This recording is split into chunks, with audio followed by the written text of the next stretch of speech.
Hola, buenos días chicos, ¿me escuchan? Sí, licenciada.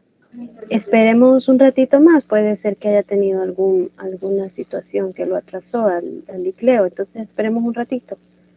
Yo creo que ya va a aparecer, si no le escribo yo en un momento. Hola, buenos días. No, por acá estoy. Solo estaba revisando unas cosas antes de empezar. Ok, Gracias. A ver, chicos, ya aparecen 62 conectados. Y ya son las 10:36. Habíamos dicho que iniciábamos a las 10:30. Entonces, vamos a comenzar. Que se incorporen los 4 que faltan todavía. A ver, ya empezaron a ver la fisiología del raquis cervical, ¿verdad? Quisiera quisiera saber las impresiones que llevan ya en esta región raquicervical, de lo que han visto. Si gustan, yo creo que queda un espacio, unos minutos para reforzar algo que no se haya asimilado bien. No sé si todo va bien con el contenido.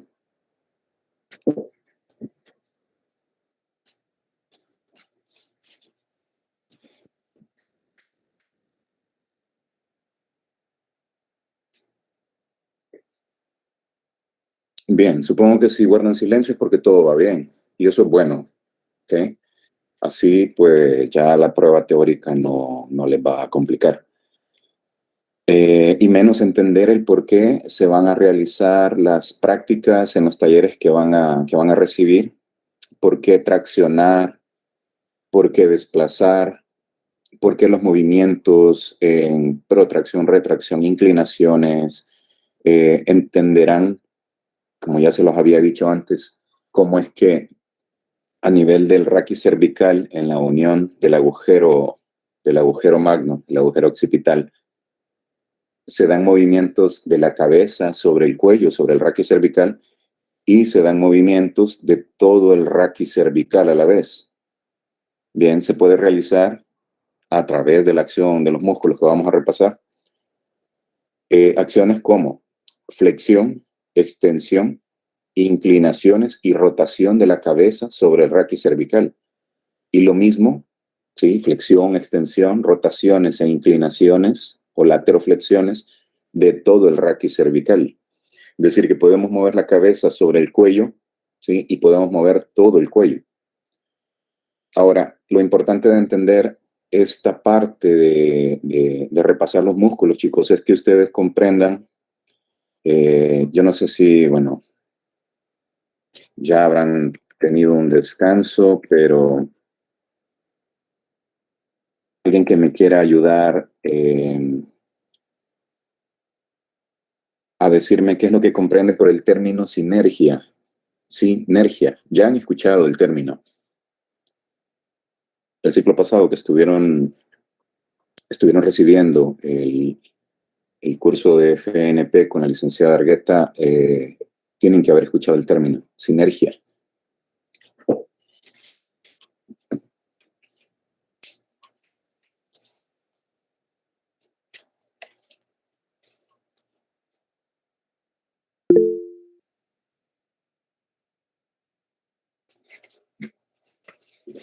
A ver, Luis Peña, movimientos en cadena, dice Luis. Movimientos en cadena. Movimientos musculares, movimientos en cadena musculares. Bien, Luis. ¿Quién refuerza un poco lo que ha escrito Luis? Movimientos en cadena musculares.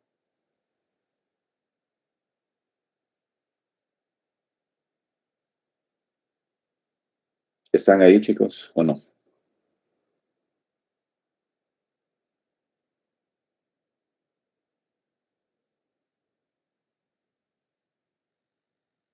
Bueno, eh, a ver, por aquí solo ubico.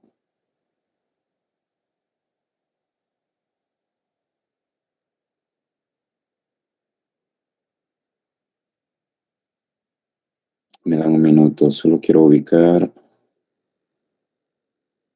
el contenido de aquí está.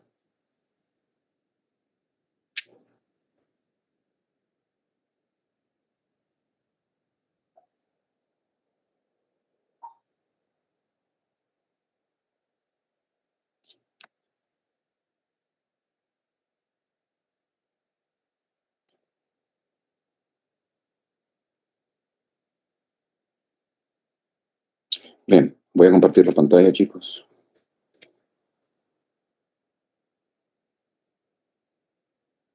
A ver, solo Luis por ahí habló sobre lo que comprende por el término sinergia. A ver, chicos, cuando escuchen el término de sinergia, significa que hay, bueno, órganos o sistemas que están trabajando en conjunto. ¿Sí? Pueden ser estructuras. Y en este caso, las estructuras serían los músculos. Estas sinergias que quiero que comprendan, chicos, es un equilibrio realmente. Es un balance. ¿Ok? El balance que tiene que haber entre músculos agonistas y antagonistas. O sea, aquí es donde yo les hacía el comentario. O sea, esto tendrían que haberlo escuchado cuando vieron el curso de facilitación neuromuscular. A ver, las sinergias, chicos, existen en todo el cuerpo. Realmente en biomecánica, sinergias existen muchas en las diferentes regiones del cuerpo. Ahora, el balance de estas depende de que un músculo, ¿sí? No, pues no predomine sobre la función de su, bueno, en el caso del agonista, no predomine sobre el antagonista. Recuerden que el antagonista, que es el músculo que debe ceder para que se pueda activar un músculo o una cadena muscular, ¿sí? Este agonista es el que realizaría la acción, es el músculo al que iría enfocado una técnica, al que iría enfocado un método. El antagonista nos puede servir para reforzar una técnica, para reforzar un método, o puede ser simplemente el músculo que tiene que ceder para que el agonista pueda realizar una acción. Ahora, la musculatura, chicos, miren, aquí realmente, permítanme, aquí está. La musculatura, realmente esto se puede repasar en el libro, ¿de acuerdo? Si se fijan, pues es una cantidad de músculos que vamos a repasar, pero quizás lo básico, o sea, o lo más importante a cubrir en la clase sería identificarlos, saber dónde están todos, todos los músculos que van a ver acá, permítanme, suben el puntero, todos tienen una acción unilateral y bilateral, ¿sí? ¿Y qué nervios lo inervan? Bien, la mayor parte de músculos del cuello están inervados por el plexo cervical, ¿ok? Por el plexo cervical. Ahora, habrán algunos por ahí que tienen algunas ramas de las dorsales, de las más superiores.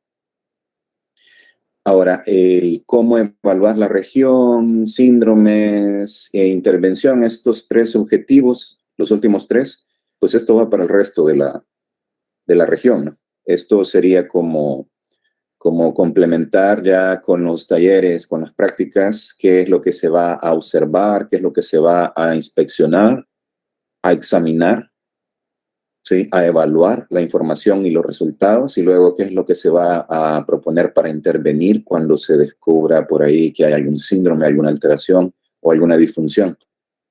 Bien, ahora, una disfunción, chicos, y esto para que quede claro, una disfunción puede ser a nivel de una estructura, puede ser una vértebra, puede ser un músculo. La mayor parte de disfunciones, cuando hablemos de toda la columna, región cervical, dorsal, lumbar, pelvis, cráneo, cuando hablemos de una disfunción, ¿sí? Es que algo está fuera de lugar, algo está mal colocado. Podemos reconocer la normalidad, ¿sí? Por ejemplo, en radiología, podemos conocer cómo se ve normalmente una estructura para que cuando nos muestren una imagen en la que se note que hay algo ahí fuera de lugar, reconozcamos, sí, algo anormal, algo que está fuera de lugar. Eso, sí, si sabemos detectarlo, ya sea una fractura o un desplazamiento, eso es una disfunción.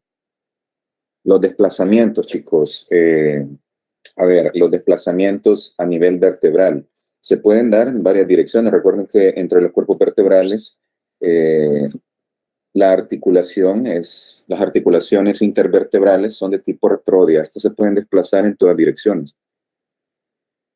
Bien, ahora, con los músculos, ¿sí? Por ejemplo, el esternocleidomastoideo. ¿Se recuerdan que palpamos sobre todo esta cabeza? ¿Sí? este músculo realmente posee dos cabezas que van de la clavícula a la mastoides y al occipital, y dos cabezas que van del esternón al occipital y del esternón a la mastoides, así como lo ven acá en el texto. Capangelo lo tiene más detallado.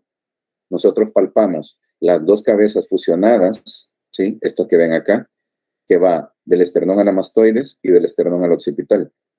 Esternón es el punto común, ¿sí?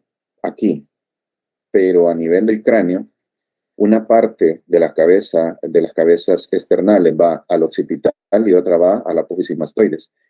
Ahora, de la clavícula aquí es el punto en común. Hay una cabeza que va hacia la mastoides y hay otra cabeza que va hacia el occipital. Por eso el nombre se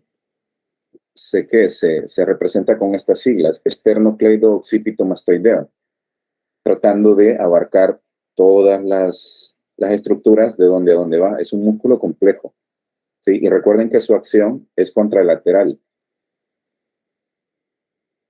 Tenemos a los prevertebrales, chicos. A ver, los prevertebrales. Vamos a ver. Prevertebrales.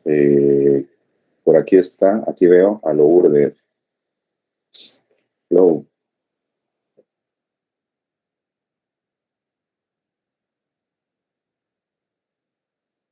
Lourdes. Hola, Lick. Hola, Lourdes.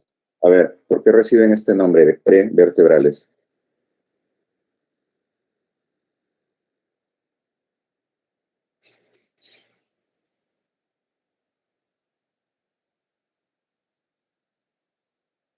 Nada, Lourdes. Veamos, acá tengo a Catherine. Catherine Joana. Sí, Hola, Catherine, ¿cómo está? ya mejor. Ya mejor. Sí, de nuevo no pudimos ponernos de acuerdo, pero bueno, qué bueno que va mejor. Entonces, Catherine, ¿será que usted nos puede decir qué comprende por el término prevertebral?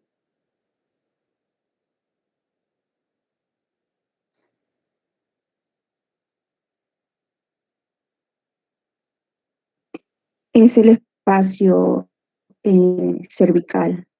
Vale, ajá. Es el espacio, sí, claro, es el espacio a nivel cervical en el que se encuentra. Más precisamente, el término hace referencia a la posición. Sí, recuerden que si analizamos toda la columna anterior a las vértebras. Ok, gracias, Luis. Bien, Luis, ya nos ayudó, Luis. Eso es lo que quería que relacionaran. O sea, los músculos en relación, valga la redundancia, a la columna, cuál es la posición que ocupan. Y estos se llaman prevertebrales porque se encuentran en la parte anterior. Son los únicos, ¿sí?, que se pueden reconocer con ese nombre, prevertebrales. Luego tenemos al tronco, y aquí en el tronco, pues bueno, tenemos la caja torácica, tenemos el espacio abdominal. Entonces ahí no, pues no tenemos músculos prevertebrales como los tenemos pegados a las vértebras cervicales. ¿Sí? Aquí adentro hay contenido de vísceras, ¿sí?, y todos otros sistemas que, bueno, ayudan a la homeostasis del cuerpo. Ahora, esto para que no se complique, chicos, yo les quiero sugerir algo. Lo que pueden hacer es un cuadro. Realmente esto, pues, no es, o sea, no es posible, que cuesta, que se los puedan aprender de memoria, origen e inserción, ¿sí?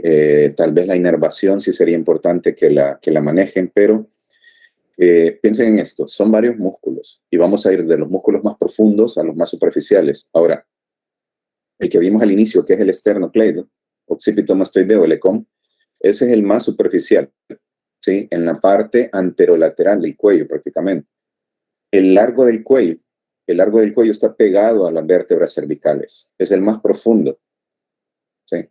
Y hay uno a cada lado, ¿de acuerdo? hay uno a cada lado. Tenemos el largo del cuello, hay una porción oblicua descendente y una porción oblicua ascendente. Sí, así como lo ven acá, como está dispuesto con estas flechas con las que Kapanji representa la disposición del músculo. Bien, ahora, fíjense que este va desde el atlas hasta T3. Hasta T3. No solamente abarca las cervicales, sino que baja hasta las dorsales. Ahora, la oblicua descendente igual viene desde T3, llega hasta C3, hasta C4 más o menos. La porción longitudinal parte del centro, prácticamente a nivel de C4, C5 y asciende y desciende. La contracción bilateral endereza la lordosis, es decir, este es el primer flexor con el que contamos, el flexor más profundo. Recuerden que la lordosis tiene una concavidad posterior y una convexidad anterior. Lo que hace este músculo es enderezarla, es deslordosar la columna cervical. Entonces, si se activa, lo que hace es flexionar el cuello. Bien, el cuello. Ahora, tenemos también, así como hay largo del cuello, tenemos el largo de la cabeza. Es este que ven acá, largo de la cabeza. ¿Sí? Y tenemos, como hay también suboccipitales, es decir, músculos cráneos cervicales en la parte posterior, estos cráneos cervicales en la parte anterior son rectos. ¿Sí? Al igual que en la parte posterior, en la parte anterior hay rectos. Hay un recto lateral y hay un recto anterior. Estos, estoy señalando acá donde muevo el puntero, estos se encargan de flexionar bilateralmente o unilateralmente, pueden realizar movimiento de inclinación de la cabeza sobre el raquis cervical. Lo mismo en largo del cuello. Acción unilateral, inclinación. Acción simultánea, flexión de la cabeza sobre el raquis cervical. Yo creo que cuando estuvimos en el laboratorio les hice hincapié sobre cómo empezar a generar en el paciente conciencia del movimiento, ¿sí? En su cuello. Hay pacientes que nos llegan con problemas cervicales crónicos, ¿sí? Pacientes que han sufrido, por ejemplo, de un whiplash, así en un accidente vehicular, el síndrome del latigazo. Síndrome del latigazo, ¿por qué? Porque se recibe el impacto en la parte posterior y por inercia lo primero que se da es una hiperextensión y luego cuando se detiene el cuerpo, cuando la inercia se frena, entonces se produce una hiperflexión. En cualquiera de los dos movimientos se puede dar lesiones a nivel de tejido blando o a nivel de tejido óseo. A nivel de tejido óseo se da en el movimiento de hiperextensión, se fracturan estas estructuras, que son las apófisis espinosas. ¿Sí? Y en el movimiento de hiperflexión, normalmente lo que se da es más que todo una lesión de tejidos blandos. ¿Sí? Han visto, se recuerdan cuando vimos la parte general, la cantidad de músculos por planos que existen en la parte posterior del cuello, que extienden, ¿sí? O inclinan lateralmente también la cabeza. Bien, les decía, recto anterior, recto lateral. La contracción bilateral, flexión. Contracción unilateral, inclinación del lado de la contracción. Bien, ahora tenemos tres músculos más o menos de disposición anterolateral. ¿Sí? Tenemos un escaleno anterior, un escaleno medio y un escaleno posterior. ¿Sí? De adelante a atrás, escaleno anterior, escaleno medio, escaleno posterior. Estos van, los dos primeros, el anterior y el medio, de la clavícula a las transversas cervicales. Son las primeras 6 las que abarcan estos músculos. ¿Sí? Luego tenemos el transverso posterior que va hacia la segunda costilla. Es el único que no articula en la primera. Los dos articulan en la primera costilla y van hacia las apófisis transversas de las cervicales. El posterior va hacia la segunda costilla. Ahora, estos, chicos, importante determinar que si un paciente les llega con algún proceso de estos post-COVID, ya me tocó atender mucho paciente que después del COVID ha quedado con cansancio, sí, cansancio que, bueno, antes de la infección no presentaba, y que cuando han querido retomar su práctica deportiva, les ha costado volver a tomar el ritmo. Sí. ¿Qué es lo que detona? Problemas a nivel cervical. ¿Sí? Exclusivamente por la tensión de estos tres señores y el diafragma. ¿Okay? Escalenos y diafragma, chicos, en estas personas son los principales culpables de esta condición clínica de dolor en el paciente a nivel cervical. Esto, si bien no les va a servir a ustedes tal vez para que puedan utilizarlo en las pruebas que se les van a pasar, las pruebas escritas, pero sí para el razonamiento que puedan hacer cuando ya ustedes atienden a sus pacientes. Anótenlo por ahí, que quede hoy en el 2022. El profe les habló ahí de problemas que, bueno, normalmente, ¿qué es lo que haríamos? Bueno, vamos a ver si colocamos unas corrientes, vamos a ver si ponemos unas compresas o hacer un masaje, ¿sí? Y nos olvidamos de que hay factores que pueden desencadenar la tensión a nivel, porque el paciente lo que siente, para orientarles mejor, si es dolor en la parte lateral del cuello, a veces sube hasta la cabeza, ¿sí? O esa sensación de que necesita inspirar para poder llenar bien sus pulmones con aire. Hay una sensación de que no termina de llenar bien sus pulmones de aire. Se lo digo así como el paciente me lo describe. Entonces, hay mucha tensión de las cúpulas del diafragma y tensión sobre todo de esta musculatura de escalenos. Bien, recuerden que por aquí encima de ellos tenemos el ECOM. ¿Sí? Por aquí va la clavícula, entonces los está tapizando el ECOM, sobre todo la cabeza externo-mastoidea. Ahora, estos son músculos más profundos. Hay músculos intertransversos anteriores e intertransversos posteriores.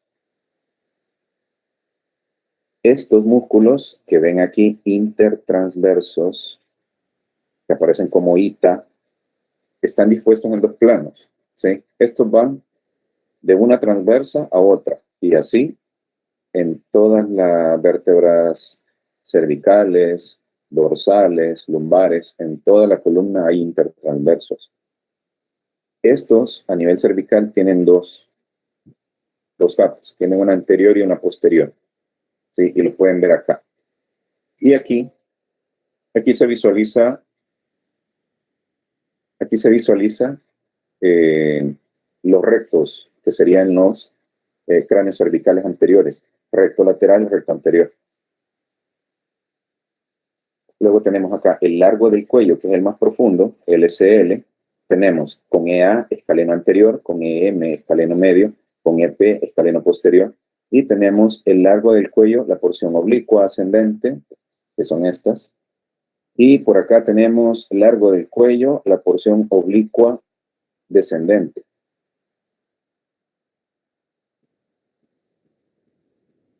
Ahora, la flexión de la cabeza y el cuello. Aquí es donde es importante también que entendamos estos músculos que se van a distinguir por quienes están por encima o por debajo del hueso ioides. No solamente participan en la flexión del cuello, sino que también en la apertura, sobre todo apertura de la mandíbula. Bien, ahora tenemos músculos masticadores, el macetero y el temporal. ¿Sí? Estos, su principal función es la de oclusión, ¿sí? El cierre de la mandíbula. Temporal y macetero. Bien, ahora, el miloioideo, el esternoioideo y el homoioideo son músculos, por ejemplo, el miloioideo es un músculo supraioideo. El esternoioideo y el homoioideo son músculos infraioideos. Forman parte de los músculos que se encuentran en posición anterior en el cuello. Los masticadores se encuentran ya en la ATM, pero a nivel cervical, milo es supra, externo y homoioideo son intraioideos. Esto es el largo del cuello, largo del cuello, sí, largo del cuello, largo del cuello, largo del cuello. Estos lo que generan es un desplazamiento para que se pueda dar la flexión. No es solamente cuestión de que pues uno se va a ir sobreponiendo al otro, sino que se genera a nivel de las mesetas vertebrales un desplazamiento para que se pueda dar el movimiento de flexión. ¿Qué es lo que sucede en la parte posterior? Que se separan los espacios de las intervertebrales. Bien, ahora, aquí están representados los masticadores, el temporal y el macetero. Si la mandíbula está ocluida y se activan el miloioideo, el homoioideo y el esternoioideo, estos músculos pueden realizar también flexión de la cabeza y el cuello. Bien, fíjense bien, chicos. Los músculos que más sufren o más se tensan en personas que llegan con esta región bien disfuncional, es decir, que llegan rectificados, son estos músculos, que son los más superficiales. Por ahí va también el ECOM. Hace poco el día de ayer, vi un paciente con el que ya habíamos estado trabajando, pero que siempre anda así muy a prisa y que, nunca terminamos de trabajar bien con él. Ayer creo que cerramos. Él me manifestaba tener un dolor, sí, en toda esta parte de acá, así a nivel temporal y aquí en el ápice del cráneo, sí, y era justo del lado derecho. Bien, con este paciente ya habíamos trabajado regiones como la cervical posterior, habíamos trabajado musculatura de hombro y sí no había quedado tiempo de trabajar ATM. El día de ayer, sí, y esto que casi con efecto inmediato, trabajamos el macetero, el temporal y el ECOM, sí, y esto ya mejoró mucho el dolor del paciente. El macetero se puede trabajar, ¿sí?, con técnicas miofaciales, por ejemplo, de deslizamiento profundo, desde aquí, desde esta rama, de la rama cigomática, hacia el ángulo de la mandíbula. Ustedes en un espejo se pueden colocar y desde la rama cigomática hacia el ángulo de la mandíbula pueden hacer un masaje profundo. Se recuerdan, por ahí hay unos compañeros que tienen una disfunción de ATM bien marcada, ¿sí?, que cuando abren o desplazan, ¿sí?, su mandíbula hacia anterior, o se escucha un chasquido ahí, y algunos hacen incluso una desviación al abrir, ¿sí? Otros hacen una protracción y otros hacen un desplazamiento lateral. O sea, hay predominio de uno de los pterigoideos, si no hay un balance en los pterigoideos al abrir. Ahora, los músculos de la nuca, ¿sí?, ya son los posteriores. Bien, ahora veamos, si repasamos. Si hacemos un repaso, chicos. Quiero ver.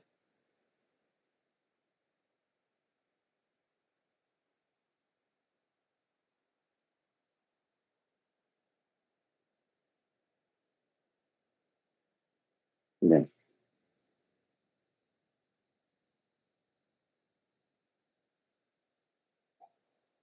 Si hacemos un repaso.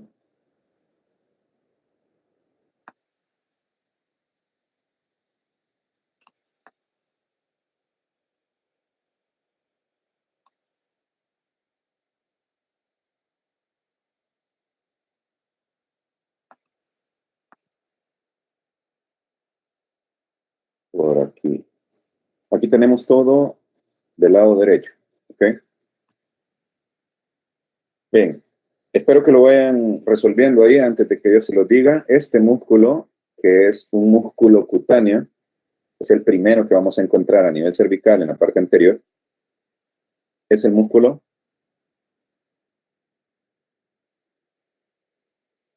aquí cuando me quedo, es el músculo y ustedes contestan. Este lo evaluamos con todos los músculos de la cara.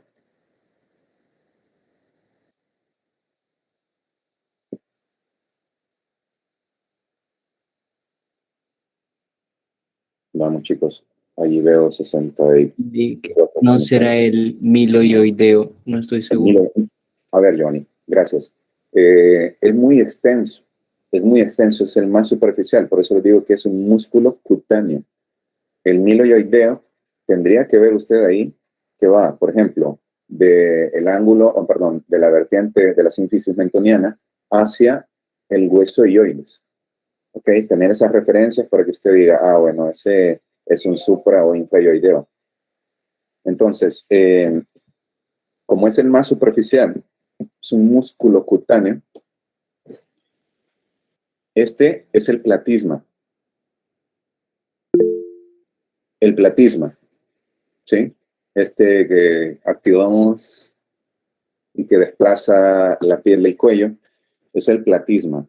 Bien. Cuando retiramos el platisma, accedemos al ECOM y tenemos acá la porción esternomastoidea y esterno-occipital, y por aquí detrás, esto que ven aquí, esta es su porción cleidomastoidea y cleido-occipital. Bien.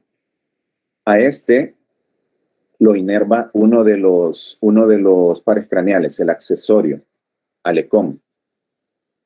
Lo inerva el nervio accesorio. Bien, lo vamos a apartar. Luego, el orden en el que habíamos visto los músculos, chicos.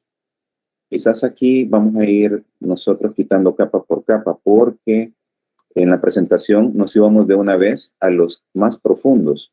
Empezábamos con el ECOM y luego nos íbamos a los más profundos. Allá en el fondo del mar está el largo del cuello, este de acá, con sus ramas oblicuas ascendentes, oblicuas descendentes, y luego ahí arriba teníamos largo de la cabeza, tenemos los rectos anterior, lateral, recto anterior y recto lateral, y luego empezábamos a ver a los escalenos. A ver, este punto, chicos, donde estoy moviendo el cursor, es un punto de conflicto, ¿sí? Por el paso que hay ahí de estructuras nobles. Hablamos de las ramas que conforman al plexo braquial. Este es punto, ¿sí? Es una arcada, es decir, un paso en donde discurren raíces que forman al plexo braquial. Y ahí tenemos también a la arteria y vena cervical. Bueno, en esa región cervical, aquí es subclavicular, luego es subpectoral, luego es braquial, antebraquial, etc. Bueno. Entonces, aquí tenemos el escaleno anterior. El escaleno anterior está inervado ya por ramos anteriores cervicales, C5, C6. El escaleno medio está inervado igual por ramos cervicales de C3 a C8. Y el escaleno posterior está inervado por los ramos de C6 a C8. Bien, entre estos dos, escaleno anterior y escaleno medio, por aquí discurre el plexo braquial. Ramas del plexo braquial. ¿Ok? Ahora, vamos a retirarlos. Ya los habíamos visto en la presentación, escalenos. A ver, la función de estos. ¿Sí? Si el punto fijo es el raquis cervical, entonces elevarían las costillas. Si el punto fijo son las costillas, participan en la flexión del cuello. Por eso, chicos, si el punto fijo es el raquis cervical, estos elevan la primera y segunda costilla. Ahora, una tensión, que sobrepase su capacidad. Vamos a ver, fíjense bien. Vamos a quitar la clavícula. Vamos a quitar el pectoral. Y veamos que acá está la primera costilla. El escaleno anterior y el escaleno medio van de la primera costilla hacia atlas, axis C3, C4, C5, C6. Bien. Entonces, cuando hay un distrés respiratorio, la persona le cuesta, se cansa, lo que hacen estos músculos, ¿sí?, que son inspiradores al esfuerzo, es elevar la primera costilla, ¿sí? Ahora, estos pueden ser responsables también de cuadros en nuestros pacientes que presentan cervicobraquialgias, es decir, molestias que van del cuello hacia el brazo, y en el brazo lo que hay es sensación como de hormigueo o adormecimiento. Puede ser a estos 3 dedos, puede ser a estos 2, depende de las ramas que estén más comprometidas, porque lo que están haciendo es cerrar el espacio que hay entre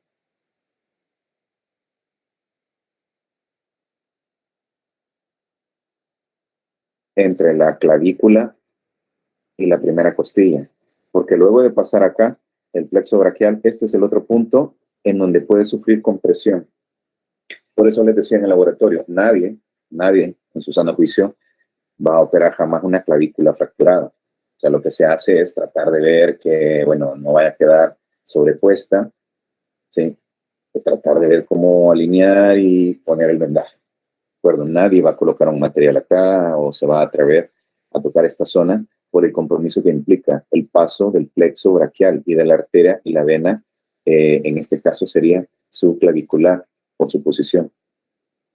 Bien, entonces, si retiramos la clavícula, tenemos a los escalenos, los vamos a quitar.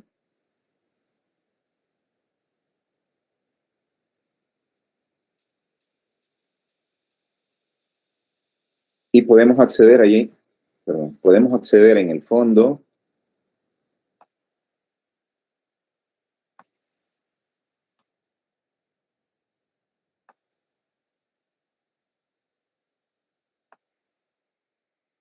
aquí, al largo del cuello. Al largo del cuello, tapizando los cuerpos vertebrales en la parte anterior. Largo del cuello con sus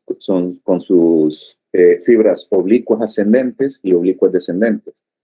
Este está inervado por ramos cervicales de C2 a C6. Bueno, fíjense que los escalenos, tanto el anterior, el medio, el posterior y el largo del cuello, todos están inervados por ramos cervicales, ¿sí?, directos. Ahora, el único que hasta el momento está inervado por uno de los pares craneales, ¿cuál era? De los que hemos visto. El ECOM. El ECOM, sí, Giovanni, el ECOM está inervado por El nervio accesorio. Ajá, correcto, gracias. El nervio accesorio, el 11. Bien, bien, chicos. Ahora, vamos a retirar el largo del cuello y vamos a tratar de acceder por acá. Vamos a tener que retirar la mandíbula porque si no, no vamos a llegarle al recto anterior y al recto lateral.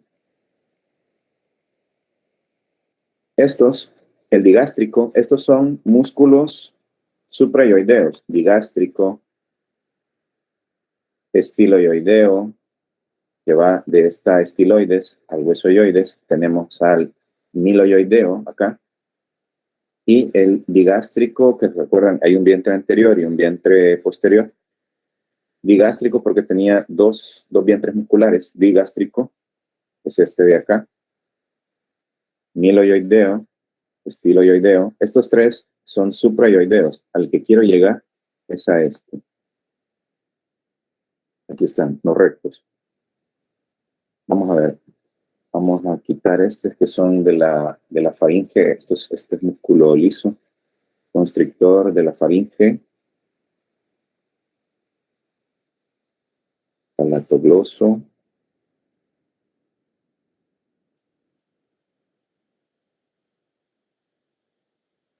Faringe, tensor del velo, faringe timpánico. Y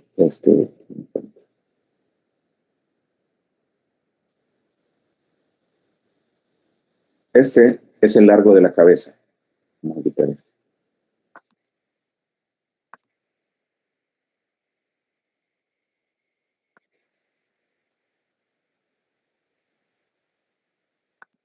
Ahí está, largo de la cabeza. Así como hay un largo para el cuello, también hay un largo para la cabeza. Y recuerden, chicos, van en pares. Ok, no lo olviden. ¿Por qué? Porque el libro les da la acción unilateral y bilateral. Unilateral, la mayoría de estos van a realizar inclinación lateral del lado de la contracción. Y bilateral, la mayoría participan en la flexión. Flexión. En este caso, estos, el largo del cuello, el recto anterior y el recto lateral, estos participan en la flexión de la cabeza sobre el raquis cervical.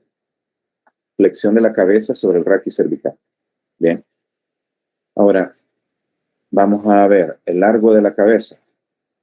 El largo de la cabeza está inervado por ramos cervicales de C1 a C3. El recto anterior está inervado también por ramos cervicales C1 a C2, lo mismo que el recto lateral C1 a C2. Bien, músculos cráneos-cervicales anteriores. ¿Ok? Recto anterior, vamos a quitar largo de la cabeza, recto posterior, y accedemos, vamos a quitar a este, es el estilo faringe. Bien, accedemos allá atrás, estos ya son suboccipitales, este es el oblicuo mayor, este vamos a verlo en la parte posterior. Ahora, aquí, chicos, tenemos intertransversos cervicales anteriores. ¿Se acuerdan que habían anteriores y habían posteriores? Entonces aquí se señalan de una vez todos los anteriores. Y allá en el fondo, ¿sí?, todos los posteriores. Intertransversos cervicales posteriores. Vamos a ver, aquí se va a ver mejor la disposición. Intertransversos anteriores, intertransversos posteriores. Bien. Luego, así en el orden en el que está en el libro, en la presentación, teníamos que Kapanji menciona a dos músculos infraioideos, hablaba del homoioideo y del esternoioideo. El esternoioideo es este, el que va al esternón. Ah, no, este es el esternotiroideo. Este es el esternoioideo. Aquí está un poquito desplazado, más montado sobre la costilla. Esternoioideo, que va del esternón al yoides, y hay un esternotiroideo que va a insertarse aquí más o menos donde está la glándula tiroides. Bien, entonces estos dos, homo y externo, junto con el conjunto de masticadores, que sería el temporal y el macetero, cuando está ocluida la mandíbula, estos son capaces de flexionar la cabeza, perdón, y el cuello, cabeza y cuello. Luego tenemos a estos que participan, el miloioideo, el digástrico y el estiloioideo. Estos participan en la apertura de la ATM. Bien, vamos a ver de nuevo la presentación. Ahora, los músculos de la nuca, en la parte posterior, esto es un lío tratar de entenderlo así de primera, ¿verdad? Porque son capas musculares, son varias capas musculares, y se han ido seccionando los más superficiales para ir accediendo a los más profundos. Entonces aquí esto es un lío. Yo sé que cuesta comprender un esquema así, un dibujo así en Kapanji, Entonces vamos a tratar de irlo viendo desde el plano más superficial al plano más profundo. Aquí empiezan con el plano profundo. Tenemos también rectos posteriores. Hay un mayor y un menor. Tenemos músculos oblicuos. Hay un inferior y un superior. Tenemos transversos espinosos, que van de las transversas a las apófisis espinosas. Y tenemos interespinosos, que van entre las espinas, entre las apófisis espinosas. Esos son los más profundos. Luego tenemos los complexos. Tenemos el semiespinoso, el longísimo e el iliocostal a nivel cervical. Estos están aquí representados con el número 7, 8 y 11. Los vemos aquí. Este semiespinoso de la cabeza. El 8, longísimo de la cabeza. Hay longísimo del cuello también. Y con el número 11 tenemos el iliocostal a nivel cervical. Luego, después del plano de los complexos, tenemos el plano de los esplenios. Hay esplenio para la cabeza, esplenio para el cuello, y ahí agregamos que es el elevador de la escápula o angular del omóplato. Con el número 9, esplenio de la cabeza. Con el número 10, esplenio, estos que tienen el 10, esplenio del cuello. Con el número 9, esplenio de la cabeza. Y el más superficial es el trapecio y el ecón. Los escalenos medio y posterior se vuelven a tomar acá, pero nos va a confundir, porque esos están más con disposición anterolateral. Bien, vamos a ver. La acción simultánea de estos músculos pueden realizar extensión, rotación o inclinación del lado de la contracción. ¿Sí? Acción simultánea, extensión, rotación e inclinación hacia el lado de la contracción cuando es unilateral. Antes de que veamos esto, vamos a pasar al modelo. Vamos a ver. Bien, desde el plano más superficial tenemos el trapecio. El trapecio con sus fibras superiores, medias e inferiores. Este está inervado por el mismo par que inerva al ecón, el 11, el accesorio. ¿Sí? Y eso es para su función motora. Para la parte sensorial está inervado de ramos cervicales C3 y C4. O sea que este músculo, chicos, tiene una influencia motora y sensitiva a nivel cervical importante. Muchas veces me ha tocado trabajar con pacientes en los que normalmente yo diría, bueno, por aquí casi siempre hay puntos gatillos miofaciales activos, pero la tensión termina dándose solamente en las fibras superiores, en este punto, ¿sí? Y es más que todo problema de fascia, no es tanto la formación de puntos gatillo. Y esto resuelve bien con una correcta manipulación, ¿sí? Sobre todo de estas fibras, estiramiento, ¿sí? Y ver qué es lo que pasa. Si el paciente está rectificado, habrá que ver cómo lo sacamos de esa disfunción, porque es algo que al paciente se le puede reeducar. Vamos a quitar el trapecio, inervado por el mismo nervio, por el mismo par craneal que el ecón, por el 11, por el accesorio.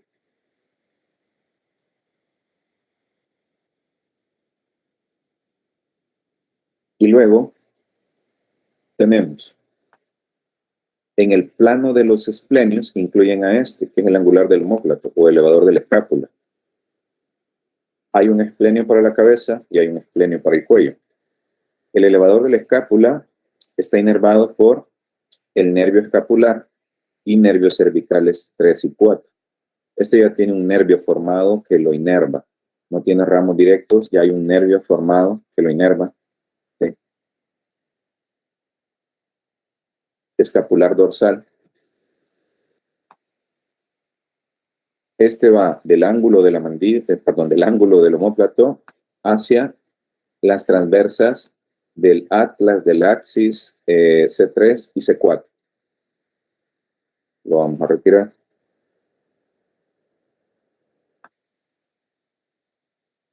Para poder acceder al esplenio de la cabeza y esplenio del cuello o esplenio cervical.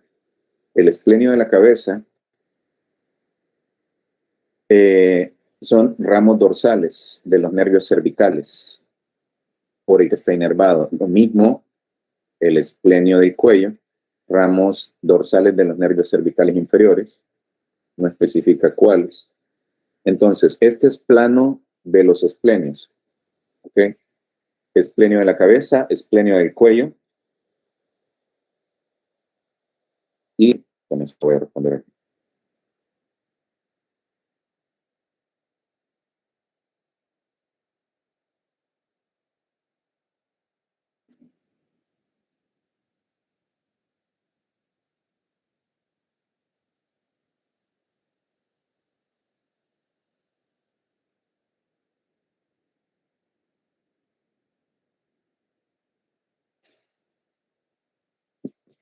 Bien, esplenio de la cabeza.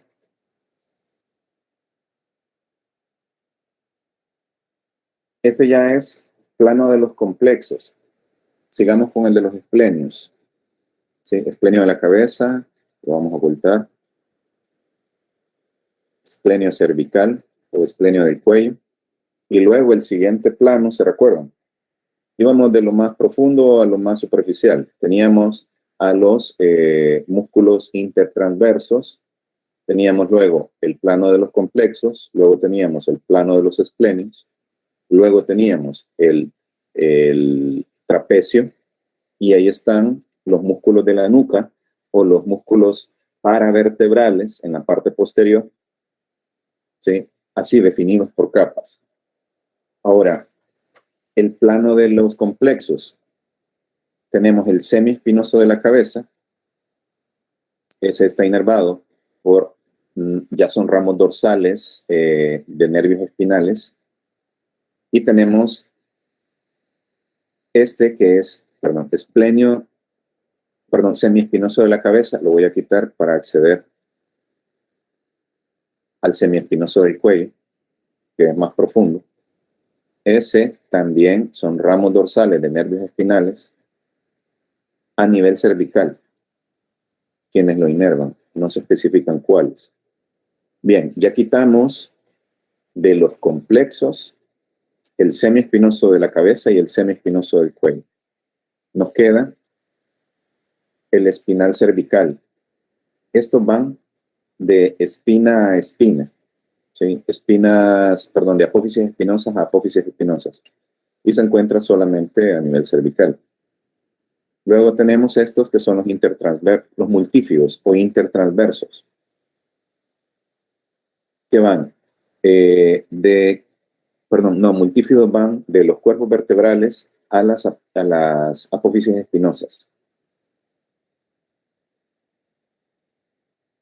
Y tenemos estos que serán interespinosos o intraespinales, ¿sí? Que estos van de apófisis espinosa a apófisis espinosa, y estos son solamente los de la región cervical. Luego se continúan a nivel dorsal, a nivel lumbar.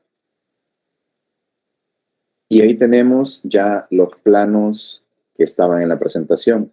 Y nos quedamos, el longísimo. El longísimo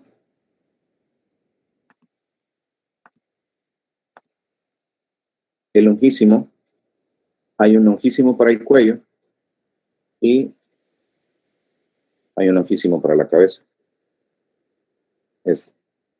Los dos están inervados por ramos posteriores de C1 a L5, es decir, como el longísimo está en toda la columna, ¿sí? Y se reconoce por las regiones: longísimo de la cabeza, longísimo cervical, longísimo dorsal, longísimo lumbar. Va por ramos dorsales de C1 a L5. Bien, ahora sí. Nos quedamos con esta región. Los suboccipitales o cráneos cervicales posteriores. Cráneos cervicales posteriores, que son los que están acá. Tenemos que existen, dos rectos. Hay un posterior mayor y un posterior menor, uno a cada lado, y hay dos hay dos oblicuos, ¿sí? Oblicuo superior y oblicuo inferior. Hay dos rectos. Aquí tenemos el recto posterior mayor y el recto posterior menor. El recto posterior mayor va de la línea inferior occipital hasta el axis, hasta la espinosa del axis. Y de la línea occipital hacia el tubérculo posterior del atlas, hacia ese va el recto posterior menor. Este músculo, chicos, el recto posterior menor, es puerta de entrada directa, ¿sí?, con una técnica de inducción miofacial a disminuir tensión, no solamente del músculo, sino que también de la capa meningia más superficial, que es la dura madre.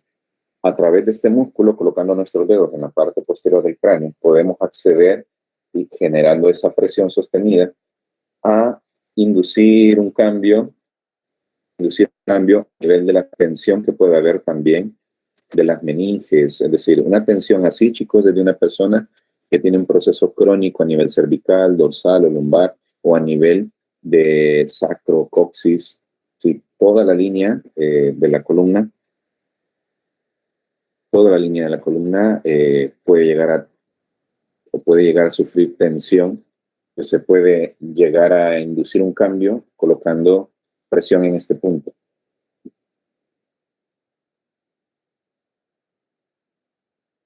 Bien, suboccipitales. Vamos a ver de nuevo. A ver. De los suboccipitales tenemos, estos son oblicuos, oblicuo superior, o oblicuo mayor, o oblicuo inferior, o oblicuo menor.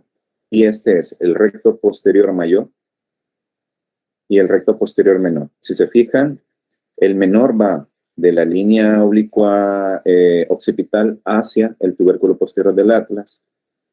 Luego tenemos al posterior mayor, que va de la línea externa occipital, oblicua occipital, hacia la espinosa del axis. Estos, chicos, se encargan de la rotación, ¿sí?, rotación cráneo-cervical o inclinación de la cabeza sobre el raquis cervical y extensión. O sea, estos son rotadores, ¿sí? Estos de lleno participan en inclinación y en conjunto, de manera bilateral, hacen extensión de la cabeza sobre el raquis cervical. ¿Por quiénes están inervados los oblicuos? Ramo dorsal de C1, los rectos, ramo dorsal de C1. Estos ya tienen un nervio propio que los inerva, es el nervio suboccipital, a los cuatro, a los rectos y a los oblicuos, a cada lado, nervio suboccipital. Bien. Estos son interespinosos, ya lo vimos, que van entre las apófisis espinosas. Los suboccipitales, que son los que acabamos de estar viendo. Aquí vemos cómo pueden realizar inclinación o cómo pueden realizar extensión. Inclinación unilateral, cuando se activan unilateralmente. Extensión, cuando se activan bilateralmente. Acción rotadora. Esto es el cráneo como punto fijo, para que se comprenda. Si el cráneo es el punto fijo, cuando se contrae el oblicuo superior, genera rotación, ¿sí?, hacia el lado contrario. Es decir, si este es el punto fijo, cuando este se acorta, entonces va a rotar el raquis hacia el lado contrario. Si se corta este, va a rotar el raquis hacia el lado contrario. ¿Sí? Aquí es entender, chicos, y da más o menos este ángulo de rotación. Es entender, el punto fijo aquí es el cráneo. ¿Ok? El punto fijo es el cráneo. Lo que está rotando ahí, si se fijan, porque esto es una visión inferior, lo que está rotando aquí es la vértebra, no es el cráneo. Lo que rota es la vértebra. ¿Sí? Ahora, como no es así en la vida real, sino que lo que pasa es que el punto fijo es el raquis cervical. Entonces, cuando se activan, rotan, ¿sí? Hacia, se puede decir, hacia el mismo lado. Estamos hablando de cráneos cervicales siempre, de los suboccipitales, de cráneos cervicales posteriores o suboccipitales. ¿Cómo están dispuestos los músculos de la nuca? Los transversoespinosos o los multífidos o transversoespinosos, se puede llamar de las dos maneras. Uno de los autores propone que Winkler, propone que la disposición va, por ejemplo, del axis, se reparten hasta 4 fibras hacia las 4 vértebras inferiores. Y Troller dice que desde cada lámina, perdón, que conforman el arco de las vértebras, se expanden fibras hacia la vértebra inmediatamente inferior. ¿Cómo están dispuestos? Bueno, al final van de las láminas a las transversas. Cuando es bilateral, lo que hacen es hiperlordosis o extensión, ¿sí?, del raquis cervical. Cuando es asimétrica, unilateral, es decir, de un solo lado, hacen extensión e inclinación del lado de la contracción. Y el trapecio, chicos, recuerden, si se contrae el trapecio derecho, lo que sucede es que se realiza una rotación del mismo lado e inclinación y rotación del lado contrario. A ver, aquí está, la acción unilateral. Extensión de la cabeza con hiperlordosis, inclinación del lado de la contracción y rotación del lado opuesto. Aquí se está contrayendo el trapecio izquierdo. Extensión con hiperlordosis, inclinación del lado de la contracción y rotación hacia el lado contrario. Eso es contracción del trapecio izquierdo. Contracción del trapecio derecho, hiperextensión, inclinación del mismo lado y rotación hacia el lado contrario, hacia el lado izquierdo. Contracción del trapecio derecho.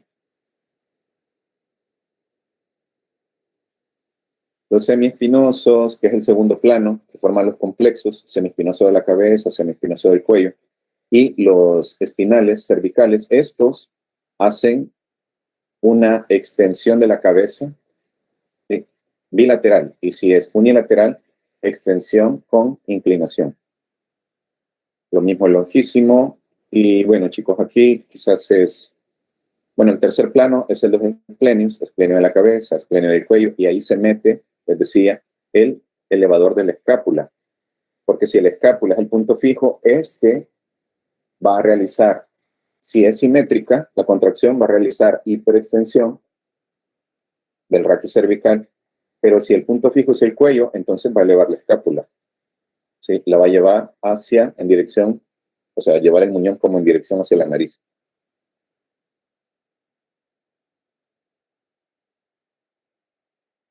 Y estos chicos que son, bueno, esta presentación se la voy a subir en este momento. Algo importante, las sinergias y antagonismos. Los suboccipitales y músculos supra e infraoideos, estos músculos participan en esta sinergia de la que les mencioné al inicio. El ECOM y el largo del cuello, por sí solos, pueden deslordosar, ¿sí?, la lordosis cervical, o sea, pueden rectificar la lordosis cervical. Ahora, aquí, esta es acción solamente del largo del cuello. El largo del cuello puede realizar esta acción en el caso de que se retraiga o se acorte y se inactive. ¿Cuándo sucede esto? ¿Sí? Sucede en pacientes que han tenido que ser inmovilizados con un collarín. ¿sí? En esta posición. Con una semana, ¿sí? Es suficiente como para trastornar por completo el control motor cervical, ¿sí? Y ese balance que tiene que haber, o sinergia antagonismo que tiene que haber entre, por ejemplo, el esternocleidomastoideo y el largo del cuello. Si al ECOM y al largo del cuello se les acorta, chicos, ¿sí? No hay duda que va a haber una rectificación cervical. El paciente, ¿qué es lo que les va a decir? Bueno, que padece de dolores de cuello, que a veces ese dolor va hacia la cabeza. Entonces, nosotros tendríamos que preguntar al paciente, bueno, ha habido un traumatismo, ha habido una caída, un accidente, han tenido que inmovilizarlo, ¿sí? El paciente puede que les diga, no tuve accidente, pero he tenido espasmos y esto ha hecho que me vaya adaptando. O sea, no se lo va a decir el paciente, nosotros lo vamos a razonar. El paciente se va a adaptar, es decir, va a buscar una posición en la que se sienta más cómodo. En esa posición, lo que va haciendo es deslordosar las cervicales, ¿sí? Y al final, se recuerdan que si se distribuye más la carga, empiezan a haber condiciones o cuadros álgicos a nivel cervical, porque la carga ya no se distribuye como normalmente debería ser, que a nivel del cuerpo se deje, ¿sí?, caer el 70% del peso sobre una vértebra y el otro 30% distribuido en los pilares posteriores.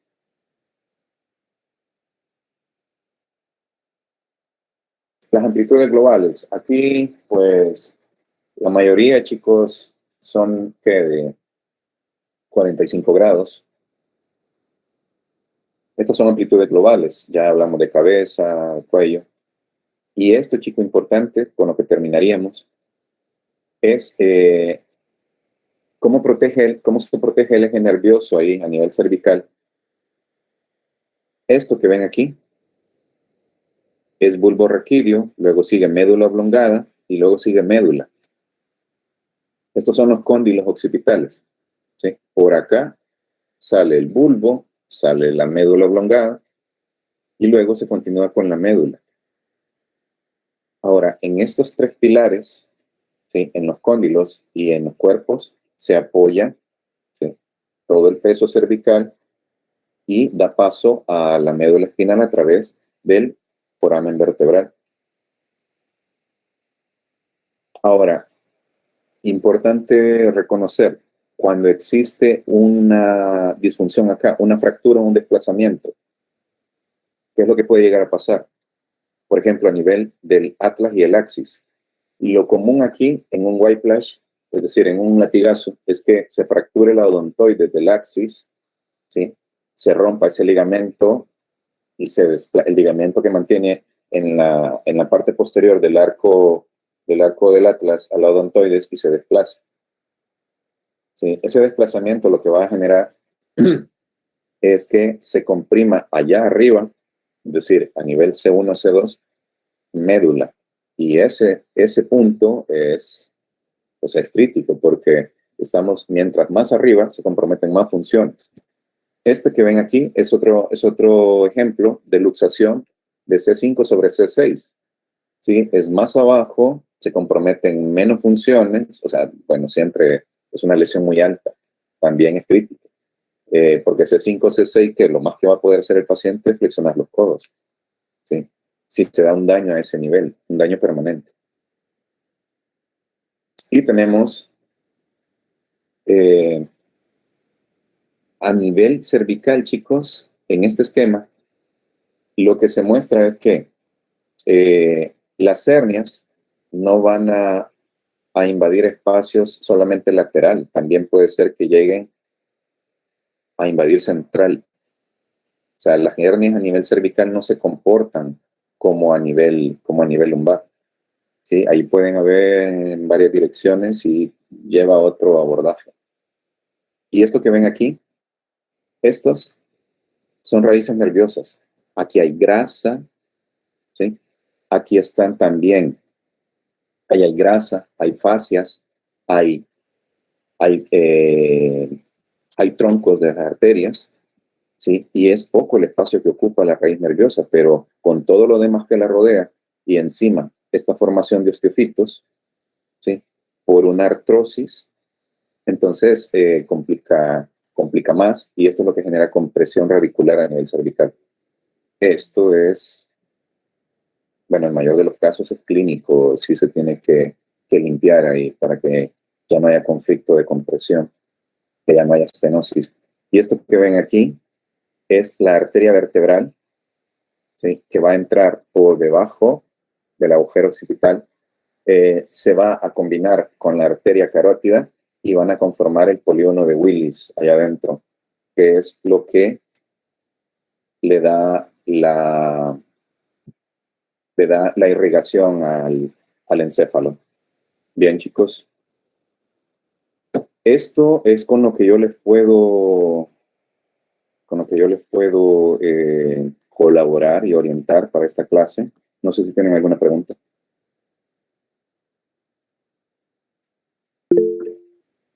Sí, Alison.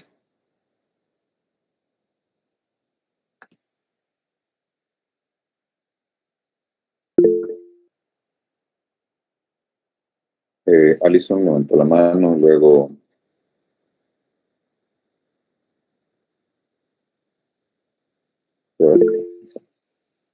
Giovanni. Las articulaciones oncovertebrales no están unidas, por así decirlo, con algún ligamento o algo.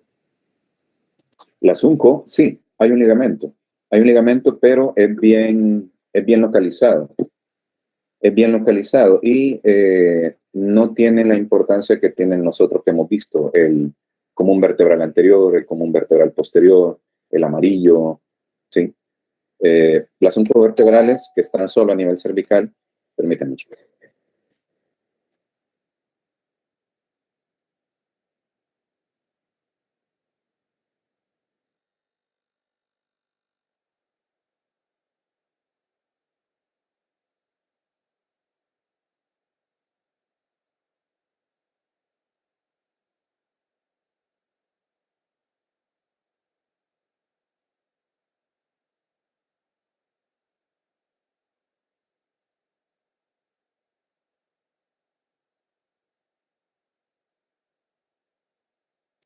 Bien, les decía, Giovanni, lo que pasa es que las oncovertebrales, que son, bueno, formaciones que al final dan lugar a estas articulaciones oncovertebrales a nivel cervical, están ahí pues por la movilidad que tiene ese segmento, ¿sí? Pero los ligamentos ahí, pues para nosotros no tienen mucha relevancia realmente, aunque sí la capacidad de poder desplazar las vértebras transversalmente para confirmar que no hay un problema ahí a nivel oncovertebral.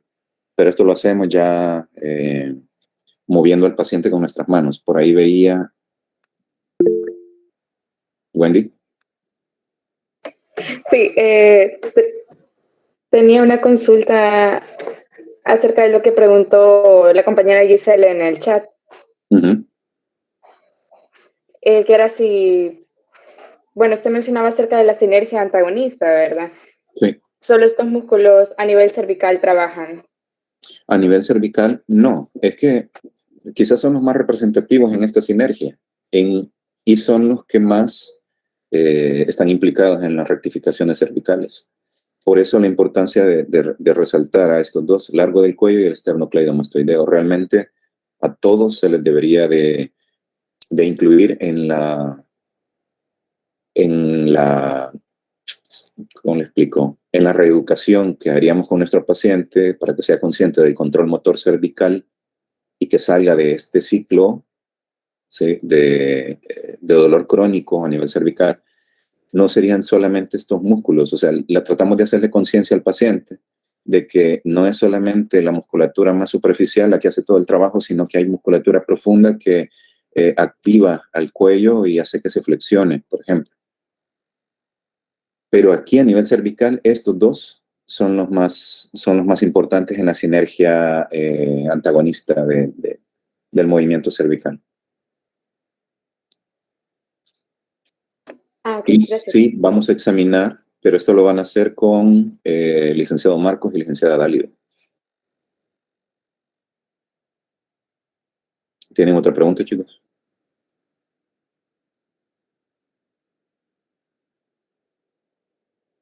Bueno, si no hay más preguntas, entonces esto sería todo, chicos. Y mañana tienen laboratorio, ¿verdad?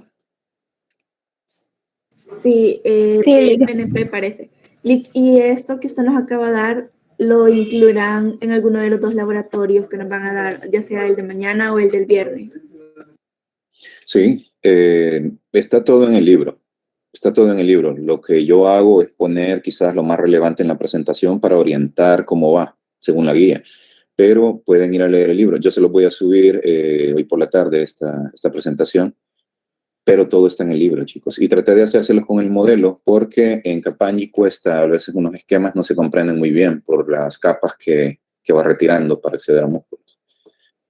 Pero sí, les sirve como base realmente para el laboratorio.